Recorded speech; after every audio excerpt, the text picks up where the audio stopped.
Well, thank you everyone for tuning in, and a big heartfelt thank you to our wonderful panelists. We're so honored to have you all here today. I'm just going to introduce our panelists and then we'll kick it off. So first we have with us Liz McKenzie. She's the award-winning filmmaker, writer, and editor. Liz's films and articles focus on the nature, science, and traditional ecological knowledge of Alaska and other parts of the world. She is passionate about telling unique stories about the natural world and about the people who work to understand, to conserve, and to use nature's bounty responsibly. Her projects have taken her from the Chukchi Sea in the Arctic to Tasmania in the Southern Hemisphere. From the decks of fishing boats in the Gulf of Alaska to wild salmon streams and close encounters with brown bears to Eastern Australia and intimate portraits of kangaroos. Liz, you're gonna have to tell us about those bears. We also have with us Hank Lenfer. He's the co-narrator of the documentary you watched. He's a natural sounds recordist and photographer. Hank is a lifelong Alaskan who lives at the edge of Glacier Bay National Park. He's an avid outdoorsman, subsistence hunter, fisherman, writer, and conservationist who loves recording natural sounds and exploring wild country with his camera. A biologist by training, Hank currently works as a recordist and part-time land steward for the Nature Conservancy. He is the author of Faith of Cranes, Finding Hope and Family in Alaska, as well as Raven's Witness, The Alaska Life of Richard K. Nelson. That book was the winner of the 2020 Banff Mountain Book Award and was about Richard Nelson, who was the other co-narrator, the late Richard Nelson. Lastly, on our panel, we have our very own Marian Starkey. She's the VP for Communications here at Population Connection. Joining our team back in 2007 as a field fellow, Marian has worked her way to VP for Communications, serving as an instrumental player in managing key communication pieces to advance our mission. One of her main priorities is putting together and editing our very popular quarterly magazine, Population Connection. She's also submitted several LTEs and op-eds to major news outlets in the past year, even getting a handful published. Marian is originally from Maine, where she currently lives with her husband and 2 dogs. Thank you again all for joining us today. We're so grateful to have you. Well, thank you. Thank you so much for watching the film and for inviting Hank and I to talk about it. It's such a pleasure to be here. And before everyone came on, we were talking about the Population Connection and what an amazing organization it is. And I'm so happy that we could share this time together with members of the organization. Yeah, thank you everybody for attending today. I hope you all got a chance to stream the documentary this week and enjoyed it as much as the 3 of us on staff did. We were just talking before the webinar started about how beautiful it was and how sad, but also hopeful it was. And I hope people got a lot out of it the same way that we did. I guess I'll just jump in and start asking you questions, and you can kind of talk at length as much as you want after I ask each question. So the first thing I would like to know is how your work typically gets used. So like when you're not making a documentary, or, you know, Liz, when you're not making a documentary of these, you know, sounds recordings, what are you doing with your professional time? And, you know, same question for you, Hank, when you're not, or when you are recording sounds, what normally happens with them? What, Hank, you want to go first? Yeah, sure. Nels, and you'll hear us refer to Richard as Nels a lot. Nels and I years ago had a contract with the National Park Service just to build a library of natural sounds. It was the world's best gig, really. It was just an opportunity to spend a couple years camping in the most animal-rich places we could find and waking up every morning and recording, kind of as Liz portrayed in the film. And all of those sounds reside with the National Park Service. They also all reside with Cornell University, which has this huge repository of natural sounds. You can go and search through their database of wild voices and listen to quirks and groans and whistles and songs from all over the planet. And those the sounds are also being I just share them with anybody who's interested and has any ideas on how to get them out further into the world. So they're making their way out there in a whole bunch of different ways. Yeah. And for me, my main focus right now is to get the Singing Planet out to as wide an audience as possible. So, typically I'll work on a film and it'll do the film fest circuit, or depending on who I made the film for, if it's for NOAA or some other organization, then they'll have their uses for the film. But this film in particular is, to me, it just feels so personal and so important to get it out there to as many people as possible. So I'm kind of, really focusing most of my time on that. And so there's also the Encounters North website, which is where you'd find a lot of Richard's work. He recorded more than 100 30-minute radio programs which really celebrate the natural world and advocate and educate about the natural world. And so all of that work is there, and I'm continuing to add to it. The film work that we did and any film work going forward will be there. And if anybody's interested in checking that out, that's encountersnorth.org. Cool. How did you get involved in this work, both of you? And did you consider any other nature-based jobs before embarking on these careers, or was this always it for you? Want me to go, Liz? Yeah, go for it. I've always been drawn to speak up for the natural world in one way or the other. I worked for the Park Service right out of college. I got burnt out with the bureaucracy. And when I left that, I was just always in search for a way to speak up for what I loved. I became a writer, and I fell into the sound work because I was a good friend with Nels, and he was doing those radio programs that Liz mentioned. And he came to Glacier Bay, which is my backyard, to do his work. And while we were out camping, he just put the headphones on me, and it transformed my life. And he knew it would. I think he took a lot of glee in watching me get sucked into this recording world as quickly as I did. And the analogy I use is, imagine if your eyesight is just, it's bad. Trees are just these blurry blobs, and somebody walks up when you're an adult and slides on a pair of glasses. Boom, the whole world just snaps into sharp focus. You're never going to want to close your eyes, take those glasses off, or even go to sleep. And those headphones did something similar to my ears. And when I took those headphones off, I realized there's nothing wrong with my ears other than neglect. And so ever since Nels facilitated that acoustic awakening for me, I've been charging through the world, wanting to listen more keenly and facilitate and give the gift of that acoustic awakening to other people. So that was part of the inspiration behind the film. And if anybody comes to visit, I snap the headphones on, give them that big parabolic dish, and watch their faces just light up. I've got a series of photographs that I snap right when they hit the button, and you can just see the transformation. And it's just blowing out a lifetime of neglect. These are senses we just don't use enough. Is it important to you to be able to identify the particular sounds you're hearing and which species of bird, for example, they're coming from, or is it just the sounds themselves that captivate you?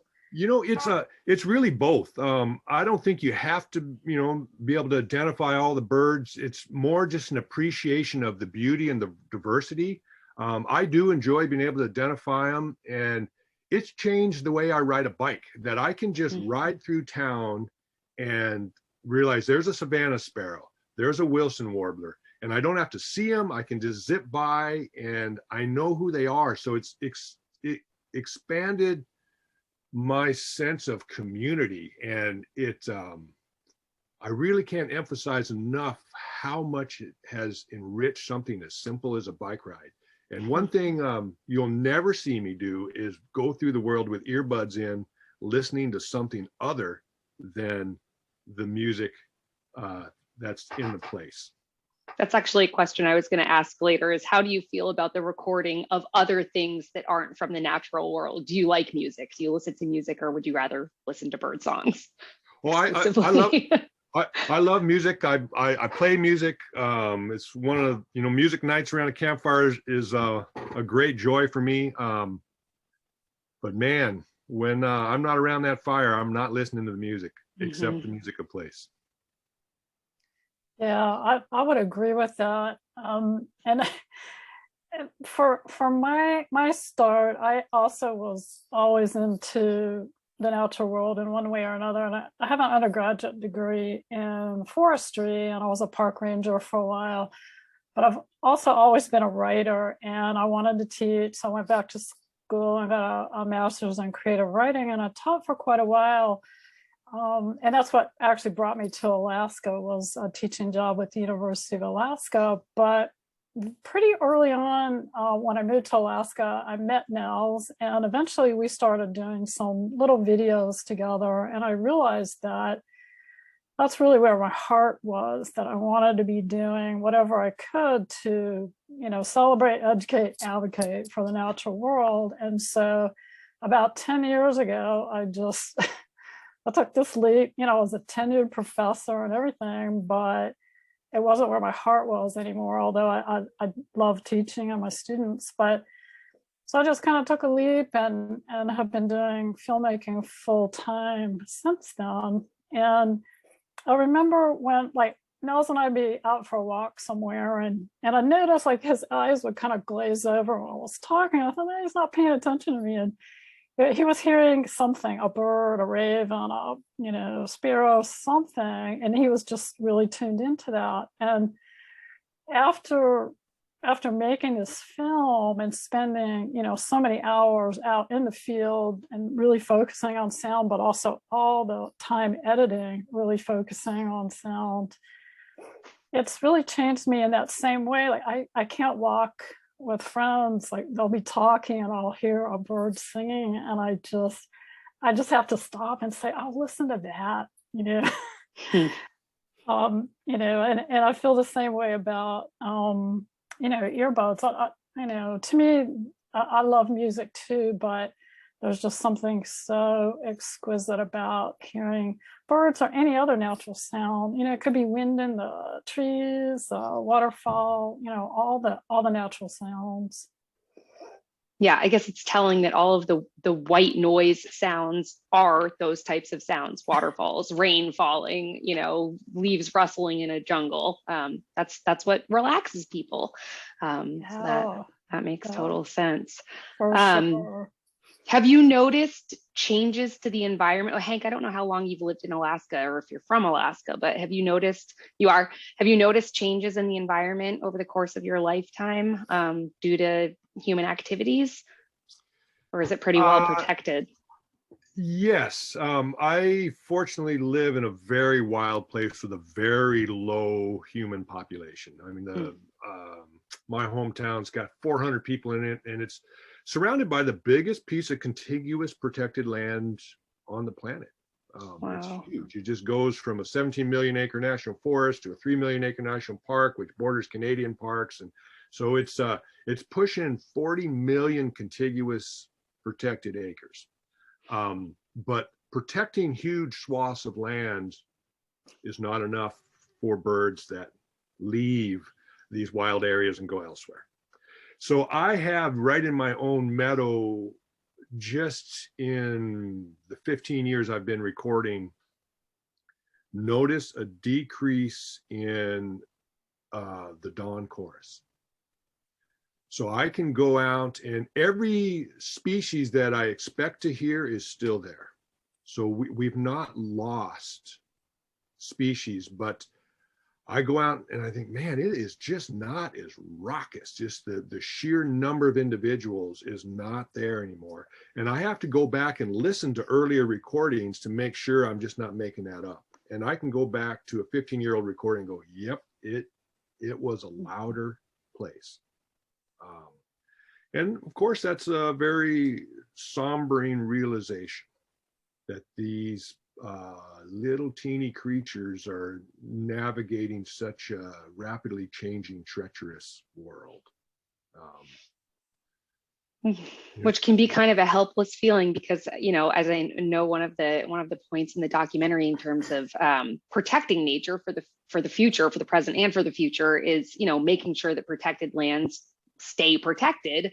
But of course, we only have control over the United States protected lands. You know, and obviously so many birds and other species migrate from different countries, and I don't know if you have anything to say about that, or if it's just, you know, kind of a fingers crossed situation and you hope other countries will protect lands for the species that go back and forth as well. Yeah, for sure. I mean, international conservation efforts are crucial, and just acknowledging what we have lost and what we likely will is something I need to do, and I appreciate the community of folks that share that loss and can help each other through that grief. So it's a combination of saying, hell no, no more, we got to protect it all, and keeping my heart open to what we've already lost and not having that shut me down. Yeah, I think that's always the challenge with any sort of progressive issue. I mean, we face it here at this organization too, in terms of, you know, environmental conservation, but also reproductive health and rights, which is, you know, is sort of half of what we work on here. And obviously right now there's the biggest challenge in most of our lifetimes to, you know, safe abortion access in the United States. And it can just be really wearing to have, you know, but you have to keep going, I guess. Did you want to talk any more about yeah, sort of, you know, your whether you are engaged in any advocacy around conservation, or what you would like to see happen in order to protect the animals, the wildlife that we still do have? Liz, I don't know if that's what you were going to start talking about, but yeah, I really appreciate that question. And one of the things that I want to say is that for me personally, you know, when I get overwhelmed by the news, you know, constantly scrolling for like, where's the good news, you know, and it's there, you know, and I think we need to celebrate when there is good news and there are wins, and the fact that there are organizations like this and many, many others that are working really hard to do what we can. And but I think the first thing for me is to get myself outside and, you know, someplace where I can appreciate nature. And I'm always reminded of the Wendell Berry poem, The Peace of Wild Things. I don't know if anybody knows that, but it starts out, when despair for the world grows in me, and I wake in the night at the least sound, in fear of what my life and my children's lives may be. I go and lie down where the wood drake rests in his beauty on the water and the great heron feeds. I come into the peace of wild things.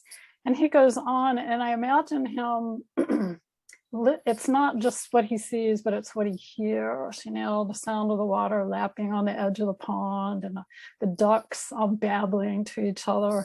And so, you know, for me, getting outside and especially hearing those sounds, I just find it really calming and peaceful, and I can recenter myself. But beyond that, I think there's, as the film talks about, thinking about habitat and what can we do even in our own backyards to provide habitat for birds and bugs and other wild creatures, and a neighborhood green space or a city park, state park, you know, all the way up into national wildlife refuges and the bigger tracts of land. You know, and another thing that we can do is to think about joining an organization that is really focused on birds or land conservation. And one that I particularly like is the American Bird Conservation, ABC for short, because they they celebrate, they send all kinds of information about birds. There's a joyous aspect to it, but they're also really on top of, these action alerts and situations that I would never know are happening, that there might be legislation around that I can get my Congress people to vote for, or I can, have a voice in. And I think that's really important. Audubon, Cornell Lab of Ornithology, I think Hank may have mentioned, and so, staying on top of what's happening and being involved, being another voice for advocacy, and also just thinking about in all of our actions, and I have to ask myself this every day, am I doing something that's going to help the climate? Because, the situation there right now, that's very much has to do with also not, obviously not just the human species, but all the other than human species, and, banning of pesticides, and thinking about bugs that are, maybe being eliminated because of pesticides, but the birds need the bugs. They need that protein to feed their young. Buildings that are safe from bird strikes, all of that. I think there's really so much that we can be proactive about. And so I'll be quiet now, I'll get off my bandstand. Maybe Hank has a few thoughts to add.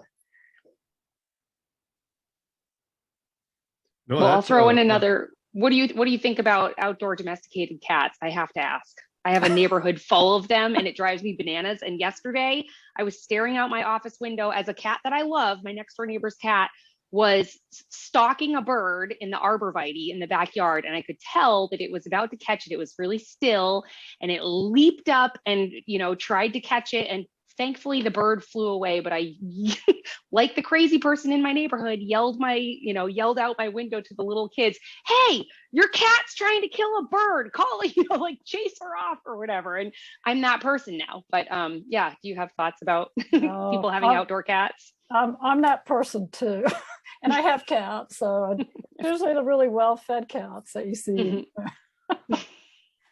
What do you want to say about that, Hank? Yeah, it's a really tough issue because when I grew up with dogs, I've always loved them, and I'm really torn that I don't have one now. But the reason I don't is because I live next to a stream that's got mink and river otter in it, and there's marten through the yard, and there's bears and moose, and it's been a tough choice between having that fantastic companionship of a dog or having that proximity to these wild critters, and you can't have both. And it's just such a tough issue because people are so in love with their animals, their family, and it's hard to see something you're in love with as a killing machine, but that's what domestic cats are. You said it, folks. So on the topic of animals, I do want to know more about all of the different animals besides birds that you got close to when you were filming this footage. First of all, how did you get as close as it seems like you did? I don't know, maybe you have crazy zoom lenses, but it looked like you were right next to these bears. And there was a porcupine. What else? A moose. What other sorts of mammals are you seeing up close like that? And have you ever had any dicey encounters with them?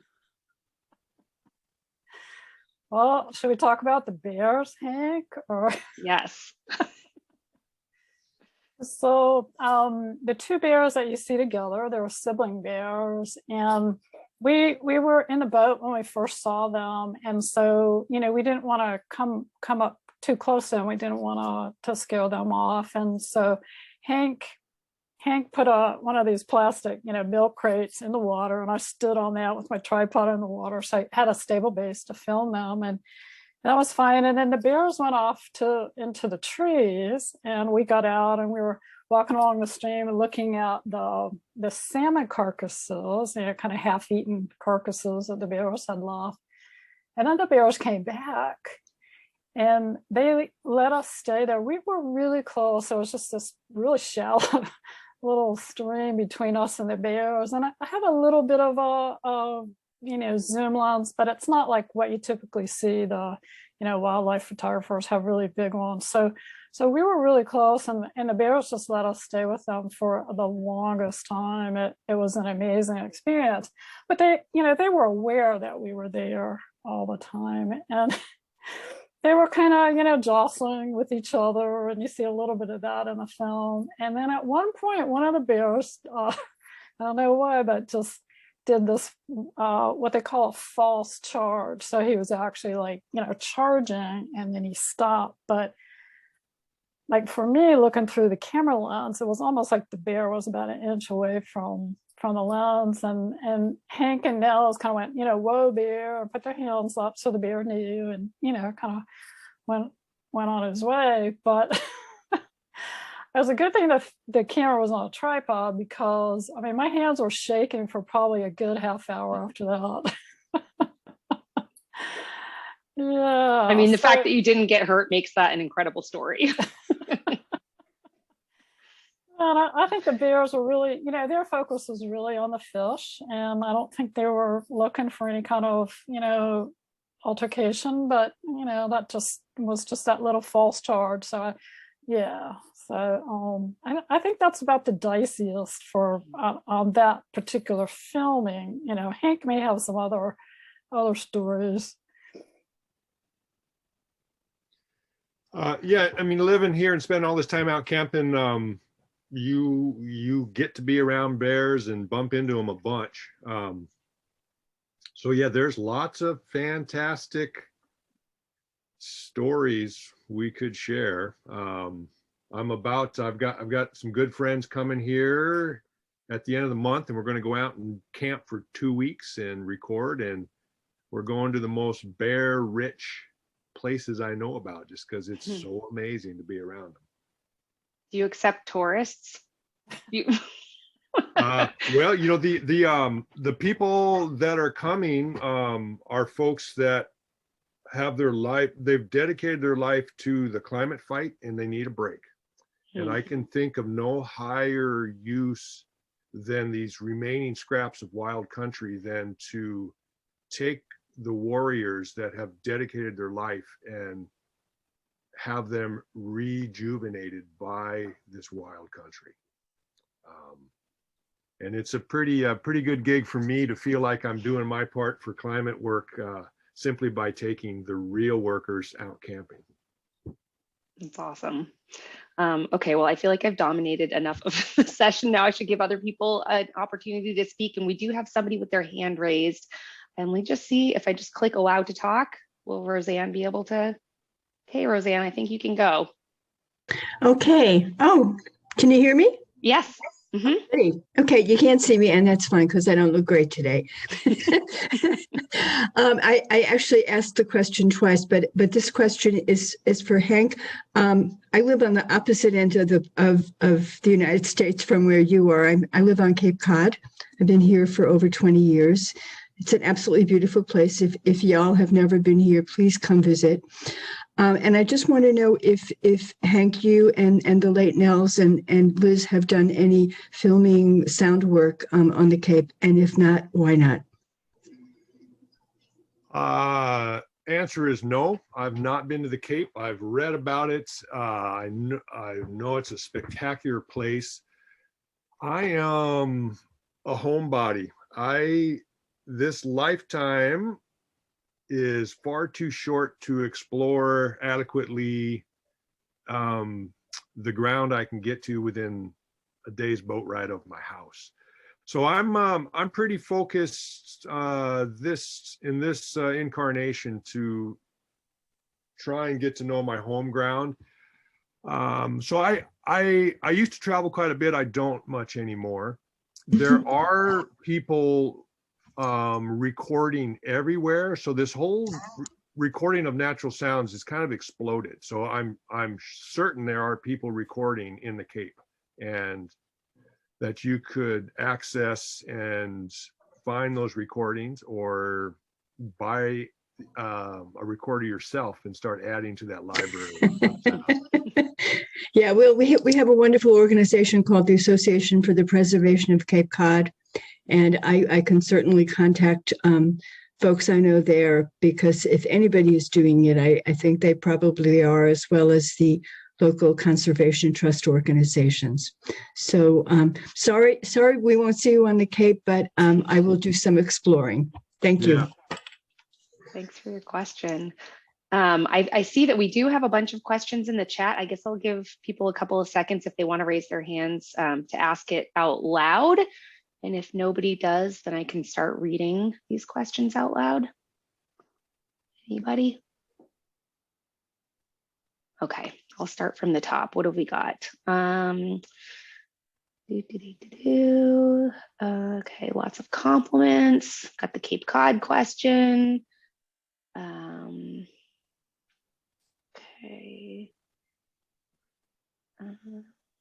Just a lot of comments, a lot of very nice comments. Okay, I'm actually not seeing any other questions in here, but I do have a couple of questions that were emailed to us beforehand. One person wanted to know when the video was shot, and I assume they mean like what time of year, what month? Great question.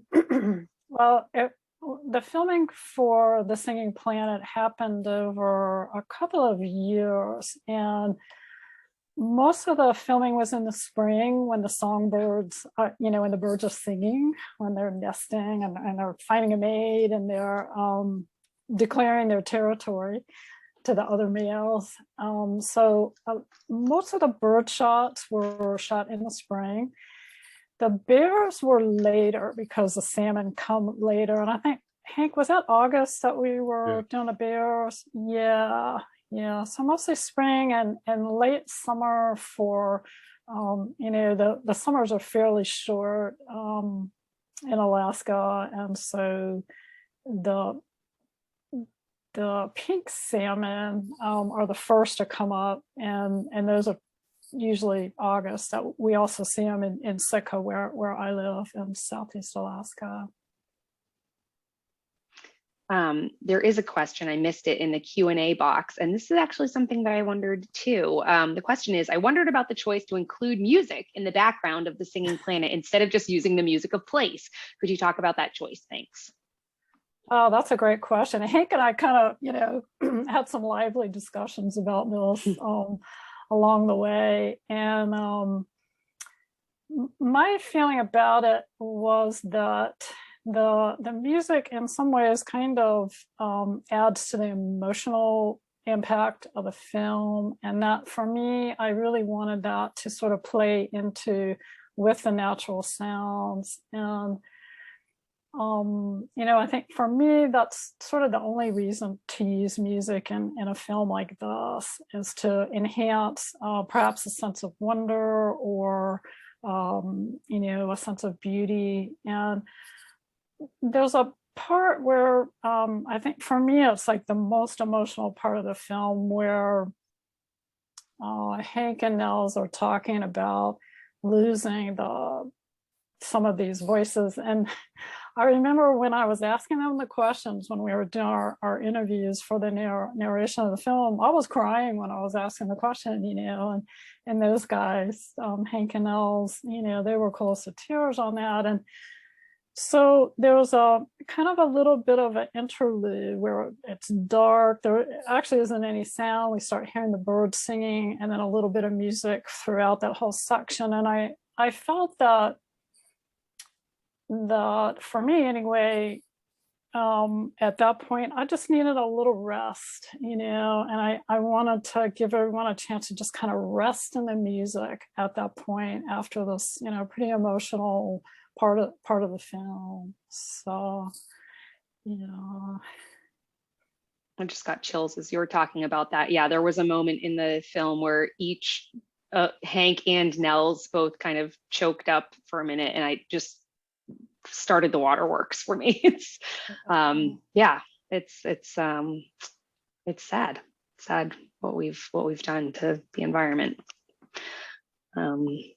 Yeah. What, I can't remember which of you mentioned just the importance of getting outdoors to even, begin to have an appreciation for the natural world. In order to do that, you have to be outdoors. And one of the things that, I haven't thought of this on my own. There have been plenty of people that have talked about it, that the pandemic, a silver lining, if you will, of the pandemic has been people getting outdoors more, largely because the, the option to do things indoors wasn't available for so many months, if not years. And obviously Alaska is known as a pretty outdoorsy place to begin with, but have you noticed that more people are outdoors where you live? I'll just, as an example, I live in Maine, and we actually have a beach at the end of my street, and it's, it's nothing spectacular, but it's a great place to walk the dogs.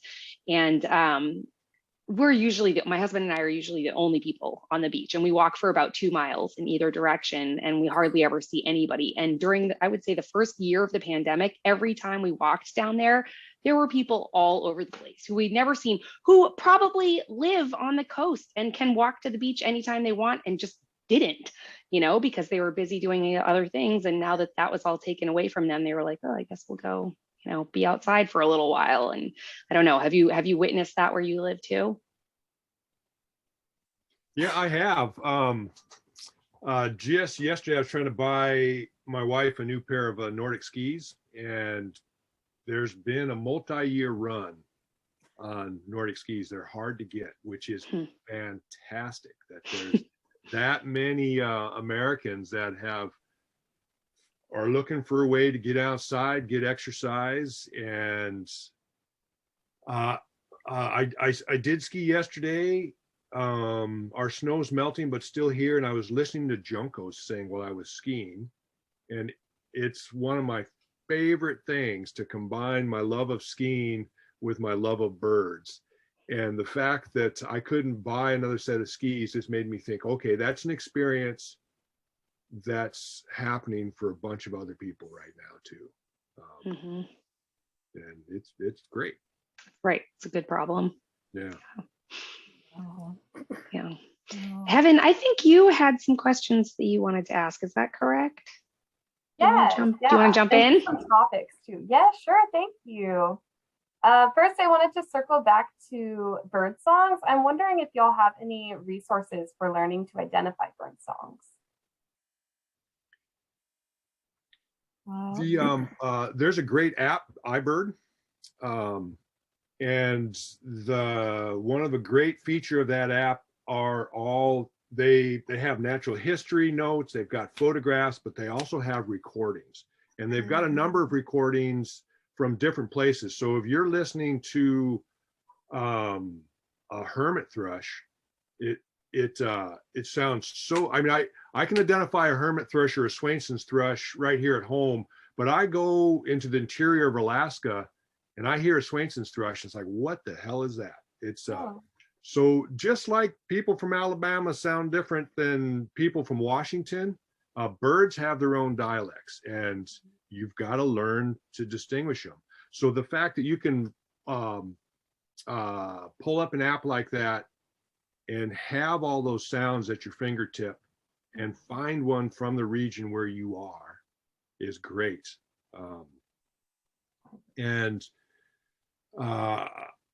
I've developed just a little learning the birds thing for our local birds, and I just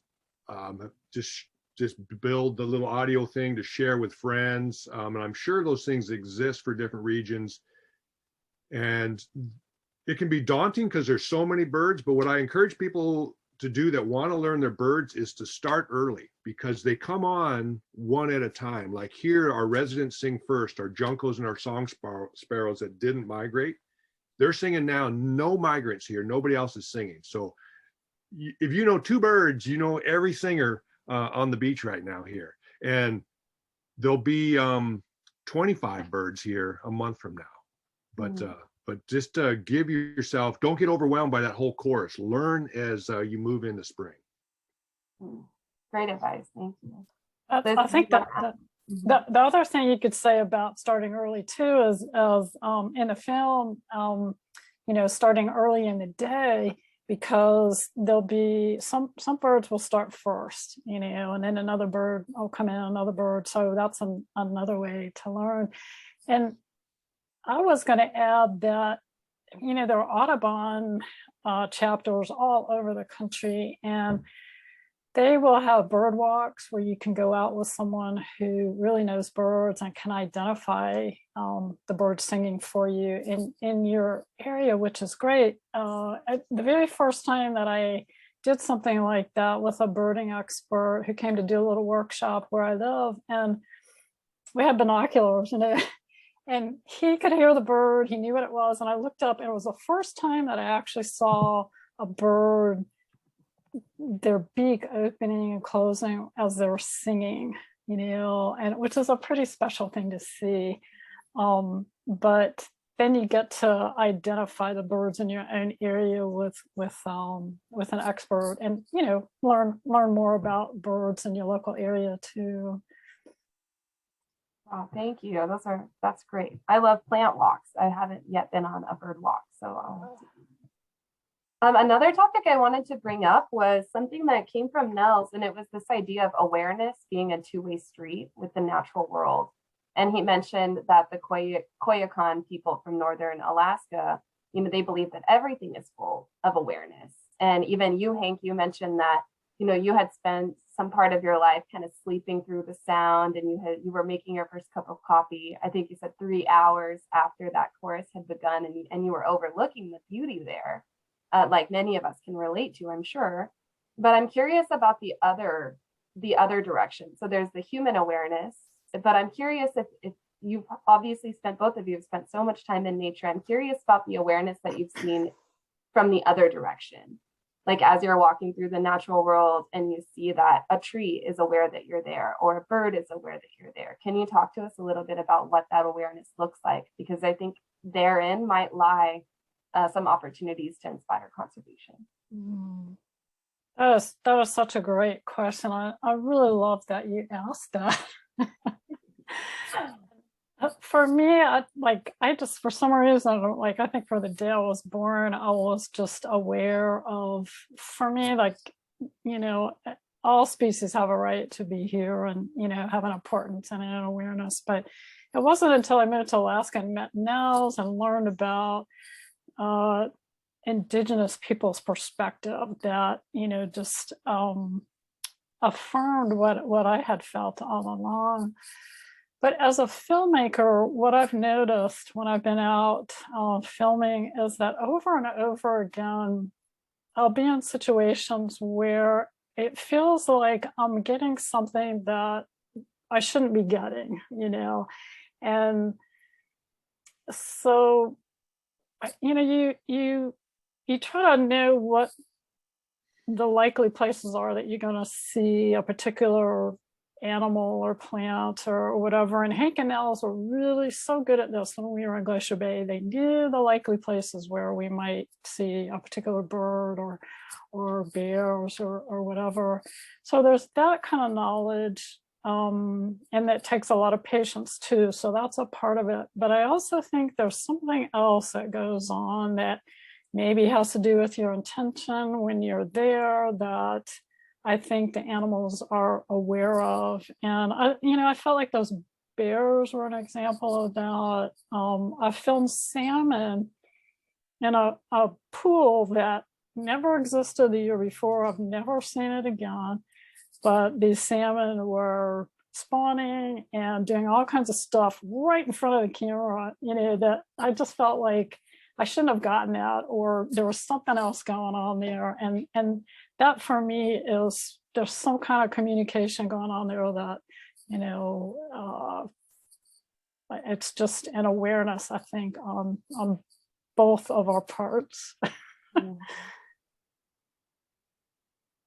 Thank you for sharing. That reminds me of Braiding Sweetgrass, the novel, and they say that animals can tell when you're appreciating them. And I feel that in my personal life too, and I'm really appreciating a bird that flies by.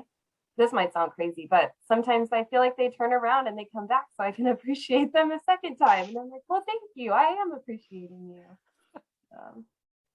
How about you, Hank? Do you feel that awareness coming from wildlife as well? Sometimes, yeah, I think it's pretty obvious, especially with mammals.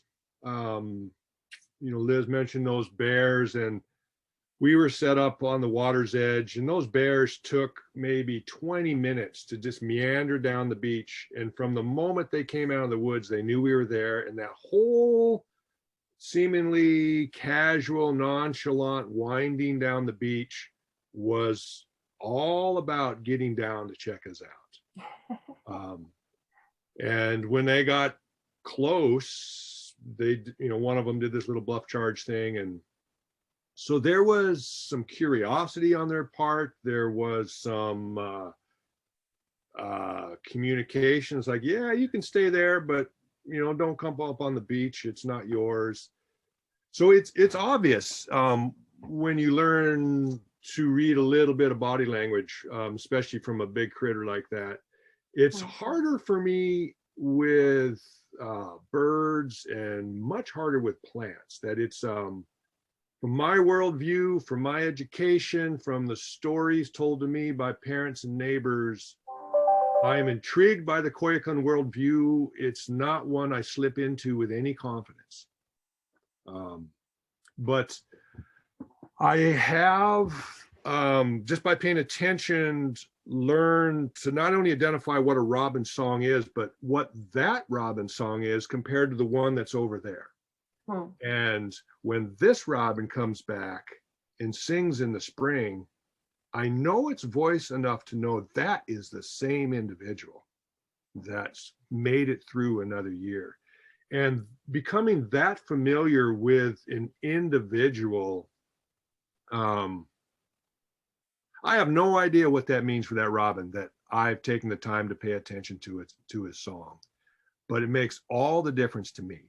And I like to believe it makes a difference to the robin, that I am so overjoyed that he survived a winter. And I know we all have that feeling, right? Our friends and family and children that love and cherish us, it's the center of our lives. And to love and cherish a robin, I want to believe at some level, as the Koyukon folks tell us, that makes a difference. Thank you for that. I was wondering if that question was a bit too hippy dippy for you. No, not at all. I mean, I think about this stuff all the time, and I just can't speak with any confidence on what it means for the other creators. I can only speak from what it means to me. Yeah. I just have one more comment and a question, and then I'll throw it back to Marianne or questions in the chat that may have popped up. First, I just want to commend you guys, because I think that by creating this project, you're creating accessibility to the world, to who that maybe doesn't have the privilege or the capacity, physical capacity, to go to these natural spaces that you've recorded and provided for everyone. And I just have to commend that. I think it's really an amazing thing that you're doing for people who might have mobility or financial things that hold them back from doing that. So and even me myself, I had never heard some of those sounds from Alaska, any of those sounds from Alaska. So thank you for that. Hank, I wanted to ask you about something you said in the video. So I'm a permaculture specialist, which is about kind of organic systems-based gardening and food systems. So I was particularly moved by the idea of using agricultural land to feed our bodies and our souls by promoting wildlife in these places. And so I'm wondering, I know that we've talked about things that we can do, protect these huge swaths of land, but as someone who works for a population organization, we recognize that humans are overtaking, and we need to start integrating some of these systems into our food processes, into our backyards, into this space that is becoming at a shocking rate, human space. So I was just wondering if you had advocacy efforts around that as well. I don't particular. I think it was Nels that made that comment. Oh, was it? And but I think he's right on, and you can probably speak to this better than I can with your permaculture background, but that the resiliency in the permaculture approaches is moving away from the vulnerability of monocultures into diversity. And A diversity of plants, immediately translates to a diversity of all kinds of other critters. And it's immediately becomes more welcoming to birds. And so that effort to diversify the human manipulated landscapes, whether that is a farm field or a lawn, is incredibly important as the acres of wild country continue to get converted at the pace we're doing it. So at the same time, we all have the opportunity to diversify the human altered landscape that we're all living on. And there's immediate and wonderful rewards. All of a sudden you can have a yard full of butterflies and birds instead of clipped grass. Yeah, I just want to add one thing to that.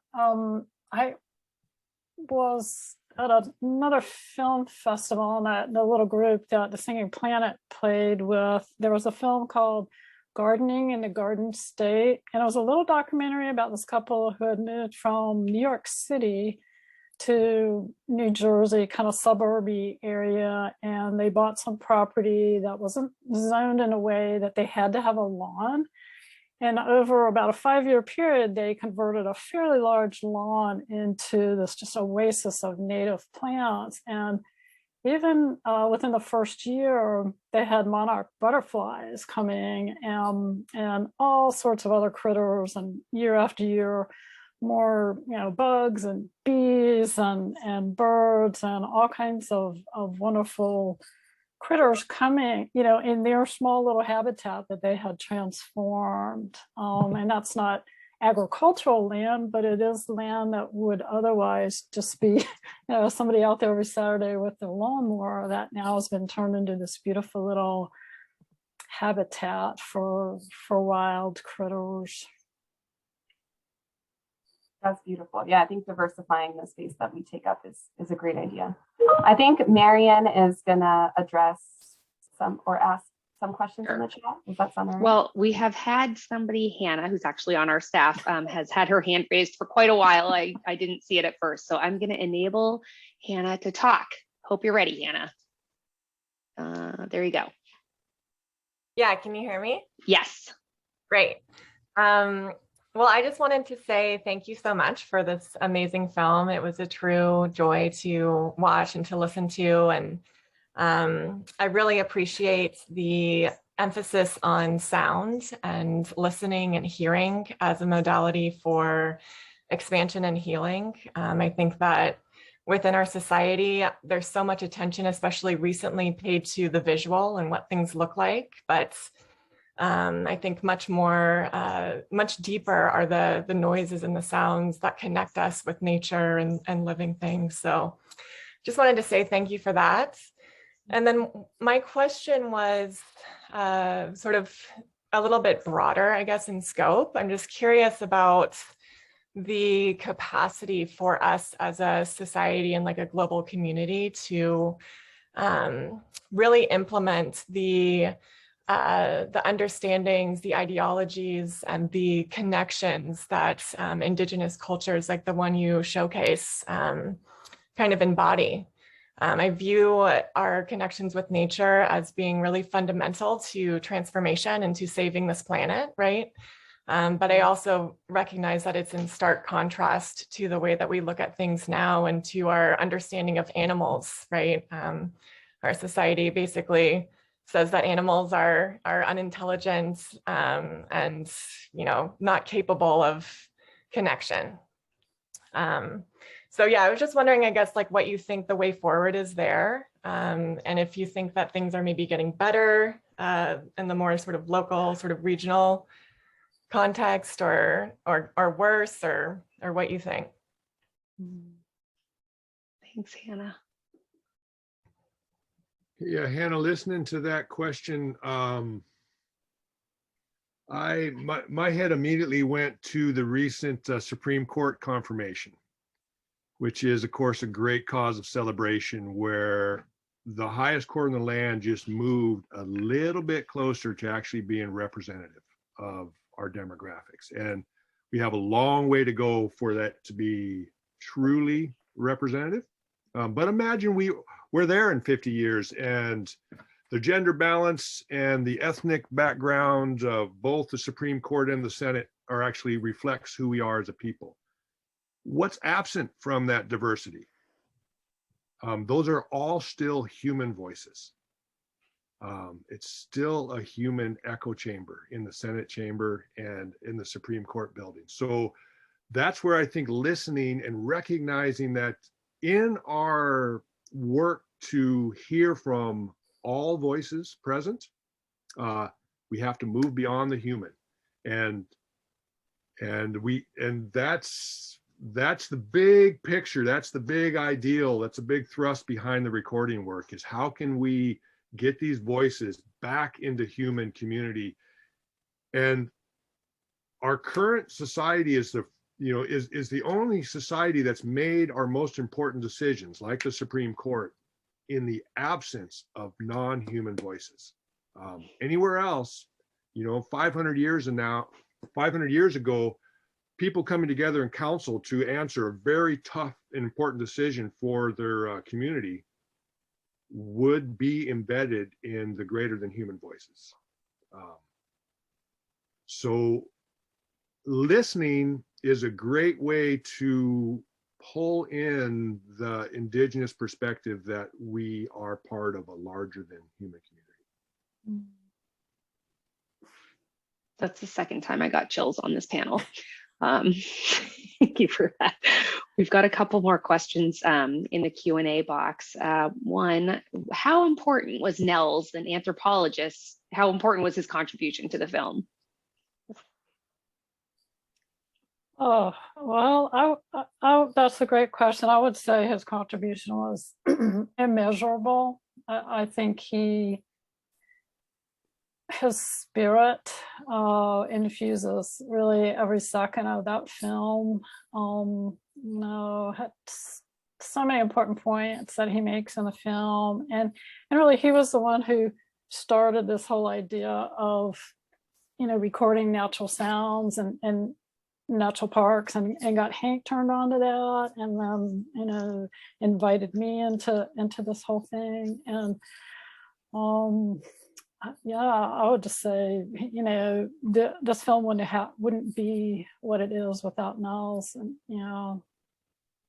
next, do you want to? No, that's it. I mean, you can't. The film wouldn't be at all without Nels.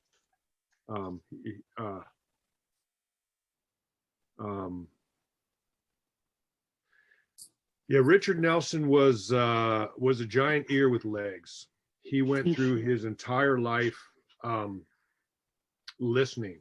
He did decades listening to other cultures, and then he got into this gig of listening to other creatures so intensely, and he was a natural storyteller.